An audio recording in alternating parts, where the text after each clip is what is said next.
Welcome back to IELTS with Kashif. In today's episode, we're diving into a topic we all can relate to, describing where you live. Whether it's a cozy apartment, a spacious house, or a room full of memories, knowing how to talk about your home in English is not just useful, but fun too.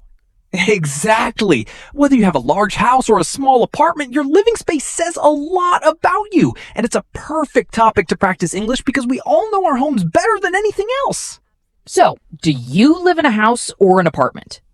I live in a house. It's not huge, but it has a small garden. The garden's my favorite part. That sounds nice. I live in an apartment, actually. It's on the 5th floor of a 10-story building. I love the view from up here.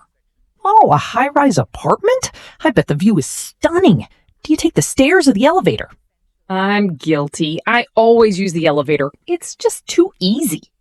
Let's talk kitchens. I love to cook, so my kitchen is the heart of my home. It's small, but it has everything I need. A fridge, a stove, and a little dining table. Sounds like a great setup. I'm a little envious of your table, though.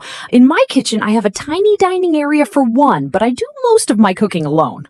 One day you'll have a big dinner table like mine. It's perfect for family dinners and get-togethers. My bedroom is where I unwind. I have a big bed and a desk for working. I also have a closet filled with too many clothes. I hear ya. I have a simple setup in my room, but the best part is my window, which overlooks the garden. I love waking up to see the green trees outside. Nature really does help start the day on a positive note. It's a great way to wake up feeling refreshed. I don't live alone. I share my space with my wife and our dog Buster. It's always a bit noisy with him running around. I can relate. I live alone, and while it's quiet, sometimes I do miss having company. It can feel a little lonely at times. But it sounds peaceful too. I think there's a special kind of charm in having your own space. Here's a tip for learning English at home. Use sticky notes. Label things like your fridge, window, or door in English. This way, every time you look at the object, you're reminded of the English word. I did that when I was learning a new language, and it helped me so much. Another fun tip is giving yourself a house tour in English. That sounds fun. Imagine walking through your house and saying, "This is my kitchen. It's small but has everything I need." It makes learning feel like a game.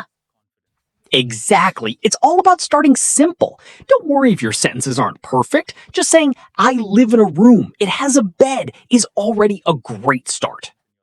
Sometimes the simplest sentences are the most powerful. Describing your home can be a fun and easy way to practice English, no matter where you live.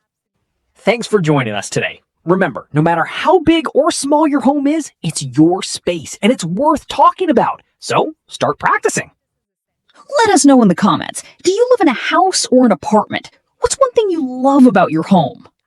Share your thoughts with us. We love hearing from you. Keep practicing English, and remember, step by step, you're making progress.